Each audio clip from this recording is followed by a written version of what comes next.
Seja bem-vindo ao canal Histórias de Terror. Já passamos de 1000 inscritos e convidamos a você que não se inscreveu se inscreva para alcançarmos nossa meta de 5000 inscritos. Não esqueçam de deixar o seu like. Vamos às histórias? Adeus, Carminha. Sentado à mesa da cozinha, fixou o olhar na escuridão do pouco de café que contrastava com o branco da xícara velha. O café que ele fazia não prestava. Ficava com um gosto de meia poída tirada do fundo da gaveta. Carmen sabia fazer. Parece que ela esquentava o pó numa frigideira por 1 ou 2 minutos antes de colocar no coador. Quantas vezes a viu ao lado do fogão pintado de azul clarinho e todo riscado, de tocaia para não deixar quebrar a gema do ovo frito, alerta para tirar o bolo do forno na hora certa. Deitada, serena, imóvel dentro do caixão, já não era Carminha. Melhor que a enterraram logo e não insistiram nessa chatice de velório demorado demais. Pensou em tirar o paletó escuro, teve preguiça. Afrouxou o nó gravata. Passou a mão no rosto e sentiu a barba arranhar. Não usou a gilete desde o dia em que a ambulância levou a mulher ao hospital. Foi rápido demais. Como é que um resfriado vence uma pessoa tão forte? Que pneumonia o quê, doutor? Quando a gente espirra e tosse assim, faz um lambedor, toma uma lapada de conhaque com limão. Mas meteram ela na UTI, olha no que deu. Agora parece que estava ouvindo Carminha mandar ele tirar a roupa com cheiro de cemitério, tomar um banho. Mas não tinha coragem para nada. Quem ira cuidar dele? Levantou-se e caminhou até o quarto dos fundos, há anos transformado em escritório. Era um refúgio desde que aceitara a aposentadoria. Estantes cheias de livros.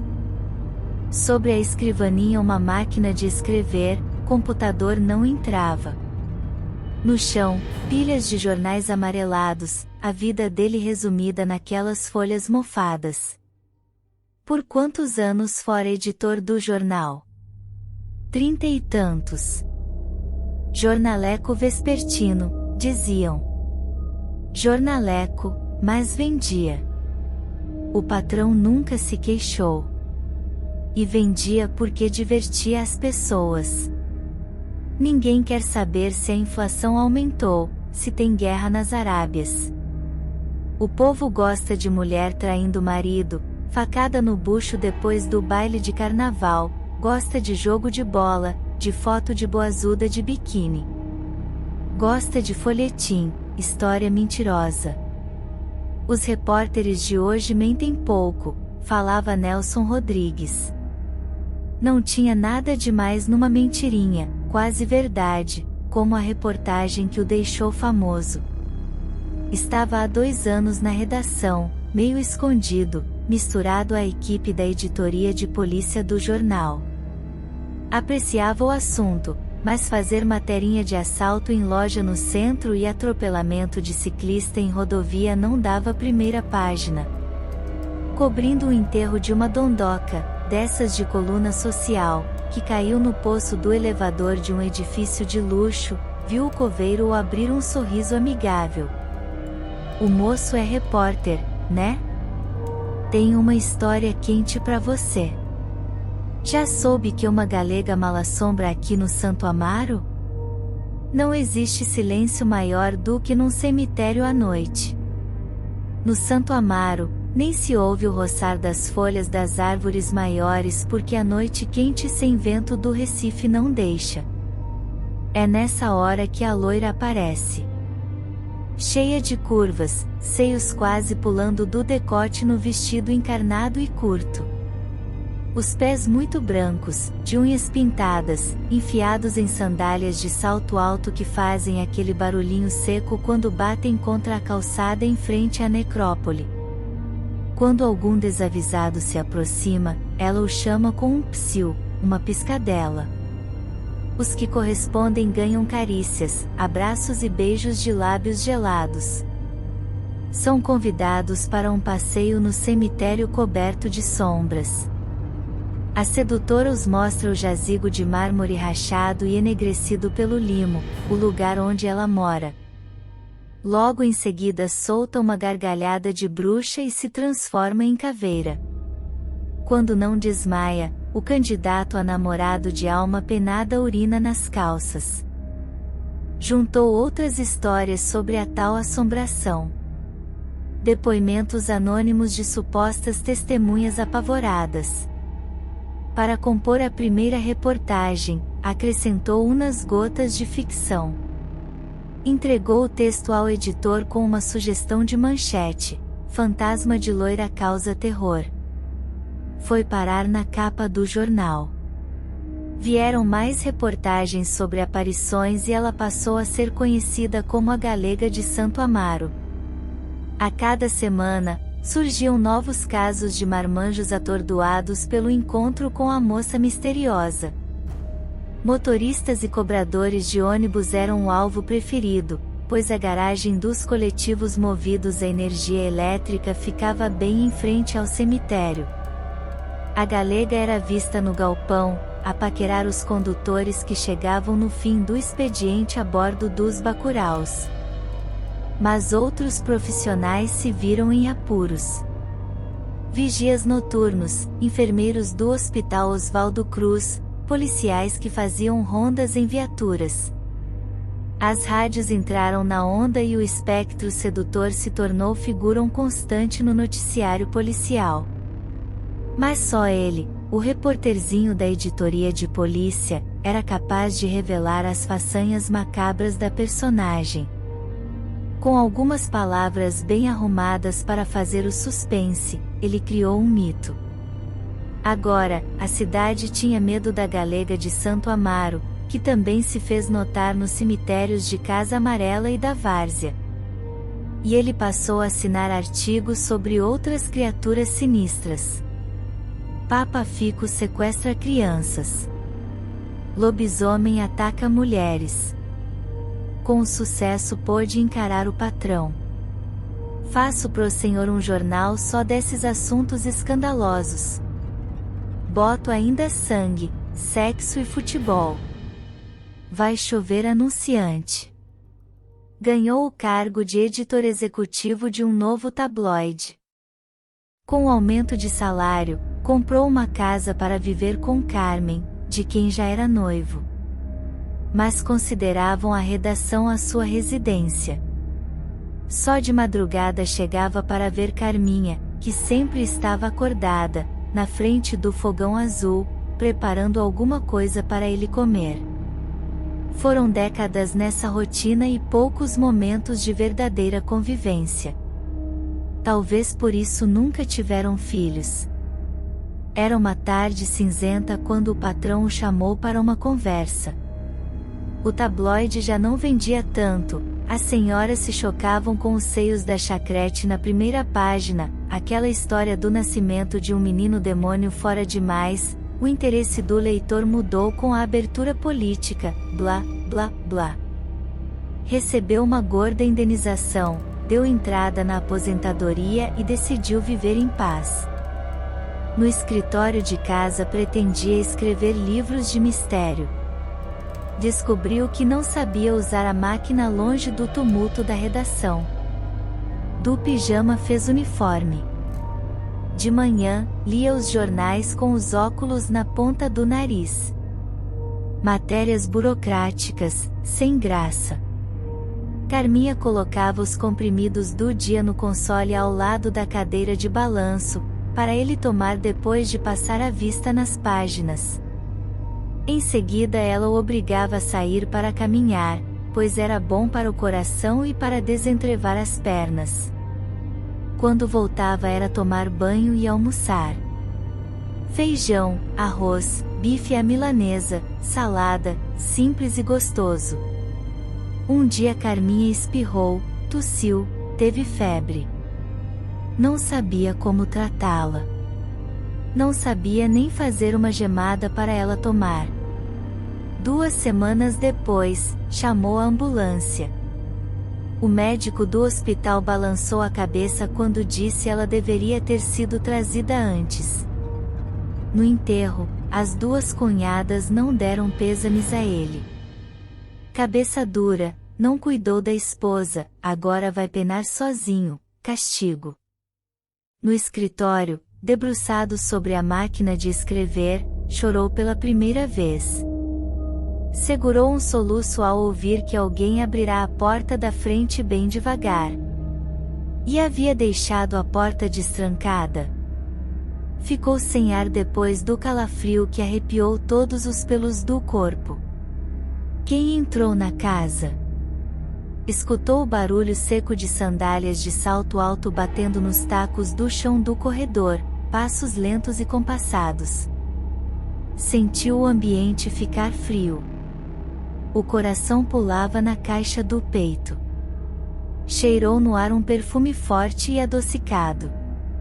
Quem estava ali? A mulher de pernas longas, vestido encarnado curto, entrou no cômodo. Os cabelos eram dourados. O sorriso era de maldade ou piedade? Vim para morar aqui. Alguém precisa cuidar de você. Ela tinha parte com o diabo? Na cidade de Triunfo, no sertão de Pernambuco, contam a lenda sobre uma mulher chamada Natália do Espírito Santo que, apesar do nome, supostamente havia firmado um pacto com o demônio. E há quem garanta que o príncipe das trevas cobrou muito caro para cumprir parte dele no acordo. Tudo teria se passado no século XIX. Dizem que Natália era jovem, quem sabe em seus 30 e poucos anos, esguia, de olhos muito escuros e rosto pálido. Não era casada e não tinha outros parentes. Vinda não se sabe de onde, chegou a Triunfo antes da abolição e trouxe muitos escravos. Rica, comprou as terras lá mesmo em Triunfo e no município de Princesa, na Paraíba. Passou a morar numa casa ampla e logo se revelou uma pessoa cruel. Dizem que andava com um molho de chaves na cintura e gostava de jogá-las numa ribanceira só para ver os escravos loucos, procurando pelos objetos. Mas quando os negros conseguiam encontrar alguma chave e se aproximavam para apanhá-las, elas se transformavam em bolas de fogo. E essa era apenas uma das coisas estranhas que aconteciam com Natália. A lenda narra que ela demonstrava ter poderes paranormais dados pelo tinhoso, com quem teria feito o acerto sinistro num ritual selado com sangue. Mas esse acordo maldito também trazia muitos transtornos para a misteriosa sinhazinha. Quando, por exemplo, às vezes Natália saía de casa, uma mão invisível a empurrava para que ela caísse. Em outras situações, quando caminhava na rua tinha que usar na cabeça uma gamela, espécie de bacia de madeira, pois começavam a chover pedras sobre ela. Chegou uma época que se cansou de tantas ocorrências bizarras e resolveu fazer um novo trato com o diabo, dar 3 pingos de sangue ao capeta todos os dias, isso segundo foi revelado por uma escrava aos moradores das proximidades. A princípio, o sacrifício acalmou o chifrudo. Todavia, Natália vivia triste sozinha, pois todo mundo tinha medo dela. Para desfazer essa imagem ruim, resolveu oferecer um almoço à vizinhança na certeza de fazer alguma amizade. Naquele dia, mandou colocar a melhor toalha rendada de mesa, a melhor louça e os melhores talheres para receber os convidados. O povo começou a chegar e todos ficaram reunidos na sala do casarão. Natália anunciou que fossem para a copa, pois o almoço seria servido. E de repente, diante da fartura de comida e do brilho dos talheres, começou a cair sobre a mesa uma chuva de bosta de galinha. Todos ficaram agitados e saíram constrangidos da festa. A anfitriã ficou com fama de azarada, maldita. Os anos se passaram e Natália viveu afastada dos vizinhos. Certo dia, adoeceu. Sofreu com terríveis dores, febres, vômitos, delírios, morrendo em poucas semanas. Depois que alguém vira defunto, não há mais intriga, nem desavença. Por isso muita gente foi ao velório.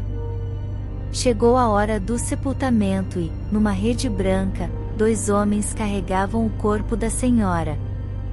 O cemitério ficava longe e, à noite, pelo caminho eles encontraram 2 outros homens desconhecidos que disseram se chamar Brás e Tomás. Os sujeitos pediram para carregar a rede com o defunta e a gentileza foi aceita. Daí os 2 falaram: Pegaste Brás? Peguei Tomás. De nós ninguém tomará. Eles andavam tão ligeiros, mas tão ligeiros, que ninguém conseguia acompanhá-los. Despareceram nas trevas da noite sem lua e jamais chegaram ao cemitério. Ficou a dúvida entre os moradores de Triunfo. Ninguém sabe onde o corpo de Natália do Espírito Santo foi parar. Dizem que ela foi finalmente entregue ao diabo. A Mulher da Sombrinha. Catende, na zona da Mata Sul de Pernambuco, é um município que cresceu em volta de uma usina de cana-de-açúcar.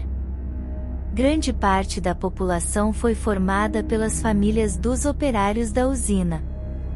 E esta era a lenda mais comentada pelos moradores que, em noites de lua cheia, se reuniam para conversar nas calçadas das ruas estreitas.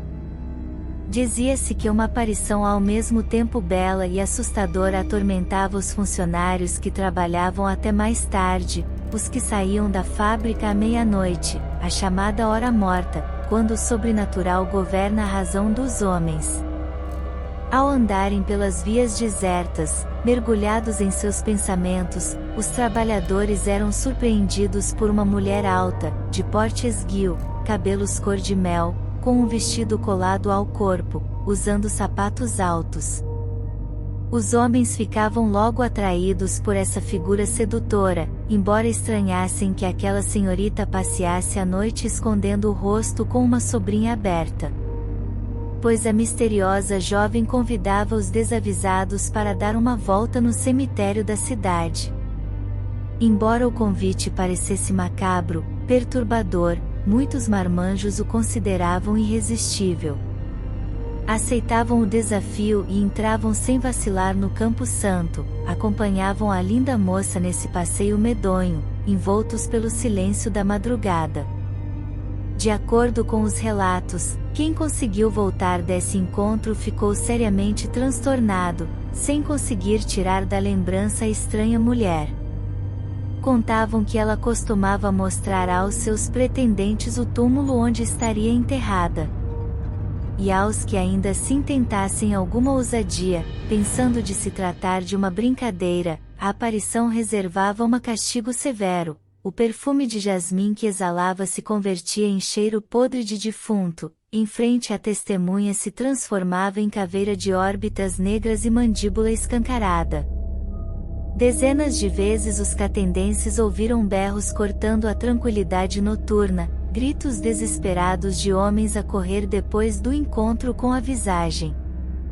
Mas como em Pernambuco muita coisa acaba em festa, a mulher da sobrinha acabou ganhando a simpatia da população e virou boneca gigante, uma prima dos bonecos altos que brincam nas ladeiras de Olinda.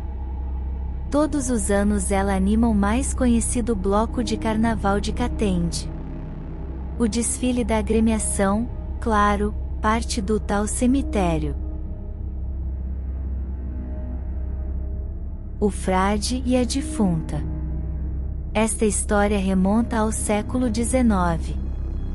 Conta-se que um frade costumava deixar um convento no Recife à noite e, disfarçado, passeava pela cidade para paquerar as moças.